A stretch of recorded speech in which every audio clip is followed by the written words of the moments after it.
Amphion Alfred Lord Tennyson. My father left a park to me, but it is walled and barren, a garden too with scarce a tree, and waster than a warren. Yet say the neighbors when they call, it is not bad but good land, and in it is the germ of all that grows within the woodland.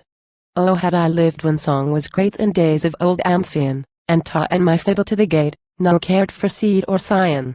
And had I lived when song was great, and legs of trees were limber, and ta'en my fiddle to the gate, and fiddled in the timber.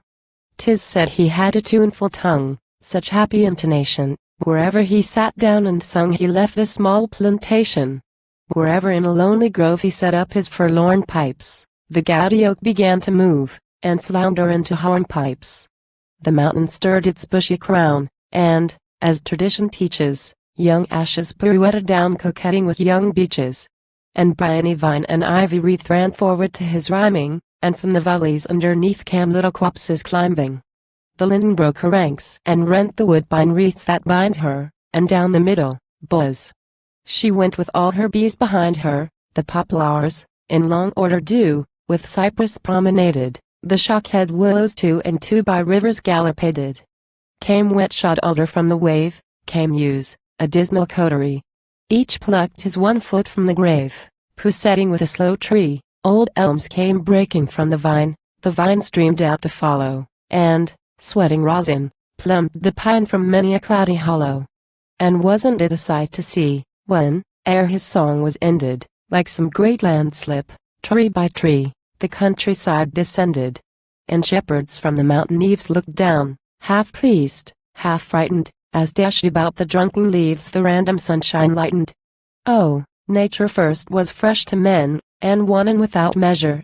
So youthful and so flexile then, you moved her at your pleasure. Twang out, my fiddle. Shake the twigs and make her dance attendance. Blow, flute, and stir the stiff-set sprigs, and cirrus roots and tendons. 'Tis vain. In such a brassy age I could not move a thistle. The very sparrows in the hedge scarce answer to my whistle.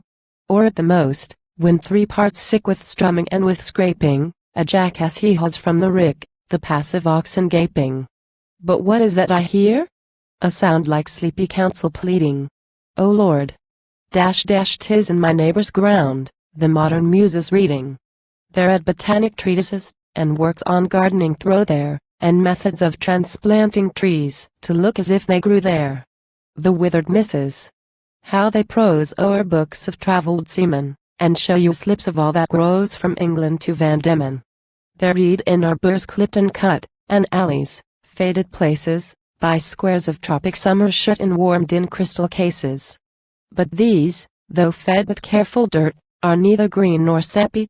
Half conscious of the garden's quart, the spindlings look unhappy. Better to me the meanest weed that blows upon its mountain, the vilest herb that runs to seed beside its native fountain. And I must work through months of toil, and years of cultivation, upon my proper patch of soil to grow my own plantation. I'll take the showers as they fall, I will not vex my bosom, enough if at the end of all a little garden blossom.